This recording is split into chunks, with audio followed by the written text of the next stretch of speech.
नमस्कार। आज हम MSD 6 के अंतर्गत रीतिकालीन समय में दरबारी पृष्ठभूमि के कैसी थी इसके विषय में चर्चा करेंगे। तो उस समय के जो रीतिकाल के जो दरबारी पृष्ठभूमि के विषय में यदि हम चर्चा करें तो रीतिकाल की जो पृष्ठभूमि है वो कहीं ना कहीं आदिकाल के समय की जो राजकीय व्यवस्था थी उससे मिलती जुलती दिखाई देती है। कैसे कि सम्राट हर्षवर्धन के शासनकाल 8वीं शताब्दी विक्रमी तक देश में शांति सुव्यवस्था दृढ़ थी।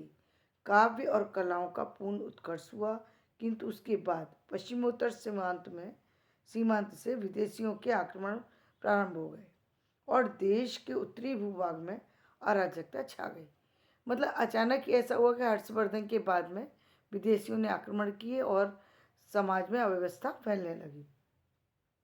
ये स्थिति क्योंकि उस समय केंद्रीय व्यवस्था जो है वो कहीं ना कहीं ध्वस्त हो चुकी थी। मुगल दरबार देश के उत्तरी भूभाग में अराजकता छा गई। ये स्थिति न्यूनाधिक अकबर के समय तक बनी रही। मुगल दरबार में संगीतज्ञ, शिल्पी, चित्रकार और विविध भाषाओं के कवि रहते थे। अब्दुल रहीम खानकाना जैसे प्रतिभा संपन्न प्रशासक, कवि और गुणज्ञ व्यक्ति थे जिनका संपर्क तुलसीदास, केशवदास, वैष्णव भक्तों से बना हुआ था।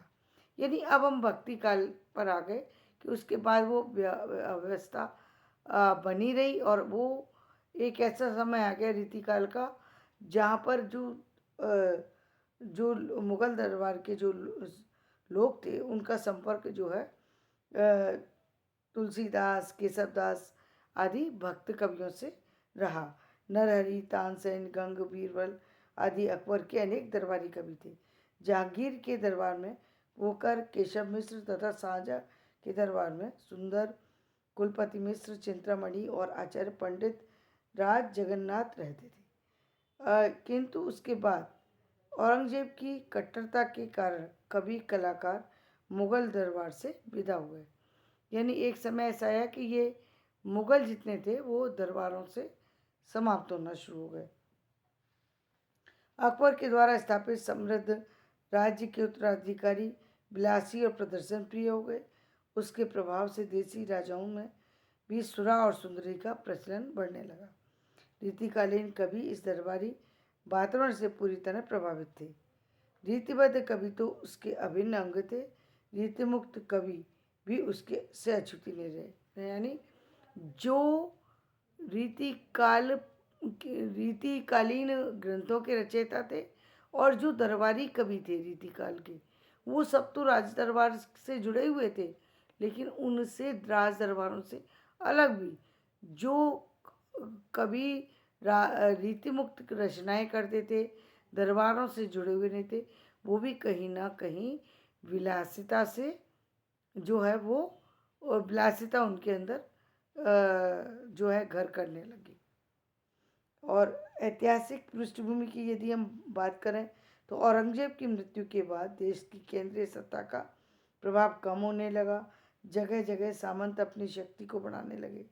सामंत वास्तवों के जीवन पद्धति का अनुकरण करने लगे।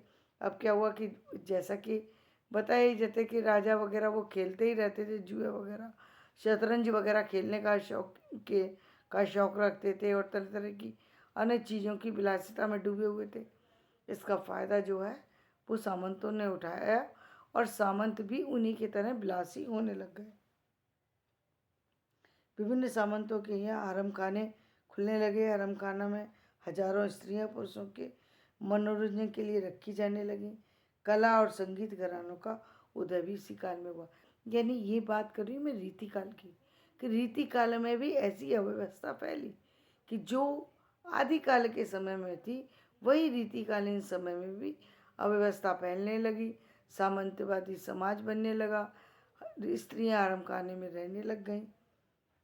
वस्तुतः सामंत जीवन का हर पक्ष के में बादशाह की नकल करने लगे।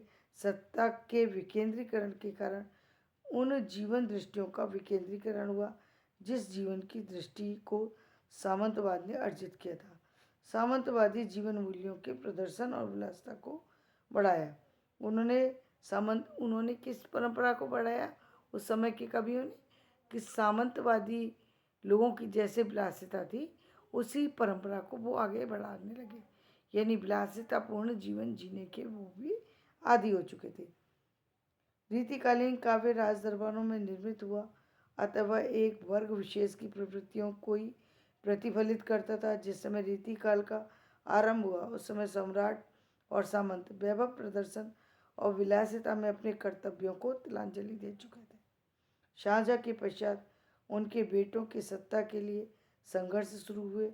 सहिष्णु दारा शिकोह की हत्या कर औरंगजेब गद्दी पर बैठा। वह कट्टर सुन्नी मुसलमान था। उसने अपनी रूढ़िवादिता के कारण साहित्य, संगीत और कलाओं का बहिष्कार किया। हिंदुओं पर तरह तरह के अत्याचार हुए। इसके परिणाम स्वरूप सिखों, मराठों, जाटों आदि ने उन सारे समाज के प्रति विद्रोह करना प्रारंभ कर दिया। उसका अधिक समय विद्रोह से युद्ध होने लग गए और सामाजिक जो स्थितियाँ थी वो बिगड़ना शुरू हो गई। तो ये हमने एक सामान्य ऐतिहासिक पृष्ठभूमि की बात की और धारावाहिक पृष्ठभूमि की बात की कि किस तरह उस समय के समाज में विलासिता वापस से आ गई थी। अब हम कल इससे आगे चर्चा करेंगे। धन्यवाद। यदि मेरा वीडियो पसंद आए तो इसे लाइक करें, शेयर करें, सब्सक्राइब करें।